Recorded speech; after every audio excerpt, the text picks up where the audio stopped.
बंद मुट्ठी खुली मुट्ठी।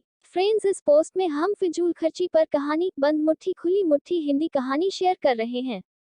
ये कहानी है जो हमें जीवन में धन का संतुलन करना सिखलाती है। पढ़िए। ग्रेटर दैन एक व्यक्ति के दो पुत्र थे। दोनों का स्वभाव एक दूसरे के विपरीत था। एक बहुत कंजूस था तो दूसरा फिजूल खर्च। पिता उनके इस स्वभाव से परेशान था। उसने कई बार उनको समझाया, लेकिन उन्होंने अपना स्वभाव नहीं बदला। एक दिन पिता को पता चला कि उनके गांव में महात्मा बुद्ध पधारे हैं। वो उनके पास इस आस में पहुंच गया कि शायद वो उसके पुत्रों को समझा सके।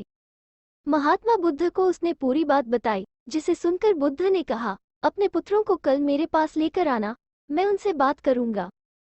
अगले दिन वो अपने पुत्रों को लेकर महात्मा बुद्ध के पास पहुंचा। बुद्ध ने दोनों पुत्रों को अपने पास बैठाया और अपने दोनों हाथों की मुट्ठियां बंद कर उन्हें दिखाते हुए पूछा, यदि मेरे हाथ ऐसे हो जाए तो कैसा लगेगा? लगेगा मानो आपको कोढ़ है, दोनों पुत्रों ने एक साथ उत्तर दिया। उसके बाद महात्मा बुद्ध ने अपनी मुट्ठी खोल ली, फिर अपनी दोनों हथेली फैलाकर उन्हें दिखाते हुए प्रश्न किया, यदि मेरे हाथ ऐसे हो जाए तो बताओ कैसा लगेगा? अब भी लगेगा कि आपको कोढ़ है, दोनों पुत्रों ने उत्तर दिया। उत्तर सुनकर महात्मा बुद्ध गंभीर हो गए और उन्हें समझाने लगे, पुत्रों, अपनी मुट्ठी सदा बंद रखना या सदा खुली रखना एक तरह का कोढ़ ही है।